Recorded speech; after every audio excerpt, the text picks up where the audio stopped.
Jagan Guntur yard పర్యటన నేపథ్యంలో నిన్న చోటు చేసుకున్న ఘటనపై వైసీపీ నేతలు బగ్గుమన్నారు. మిర్చి రైతుల పరామర్శ సమయంలో జగన్ కు పోలీస్ భద్రత కల్పించకపోవడాన్ని తప్పుపట్టారు. మాజీ సీఎం హోదాలో ఉన్న జగన్ కు భద్రత కల్పించడంలో ప్రభుత్వం నిర్లక్ష్యం వహించిందని మండిపడ్డారు. దీనిపై గవర్నర్ అబ్దుల్ నజీర్ ను కలిశారు. జగన్ కు భద్రత కల్పించడంలో ప్రభుత్వం వైఫల్యం అయిందని ఫిర్యాదు చేశారు.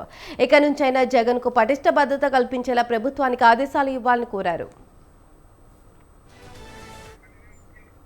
మాజీ సీఎం జగన్ భద్రత విషయంలో కూటమి ప్రభుత్వం నిర్లక్ష్యపూరితంగా వ్యవహరిస్తోందని మాజీ మంత్రి బొత్స సత్యనారాయణ అన్నారు. గుంటూరు పర్యటనలో ఆయనకు భద్రత కల్పించడంలో పూర్తిగా విఫలమైందని అన్నారు. జగన్ భద్రతపై తమకు ఆందోళన ఉందన్నారు. తమ ఆందోళనను గవర్నర్కు తెలియజేశామని చెప్పారు. జగన్కు రక్షణ కల్పించాలని కోరినట్లు తెలిపామన్నారు. తమ ఫిర్యాదుకు గవర్నర్ సానుకూలంగా స్పందించాలని చెప్పారు.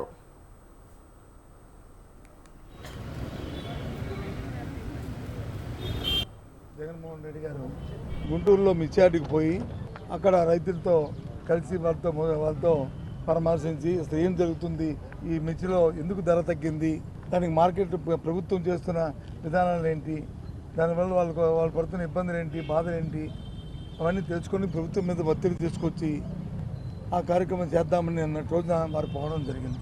పత్రికల్లో వచ్చింది, మీ అందరూ కూడా చూశారు.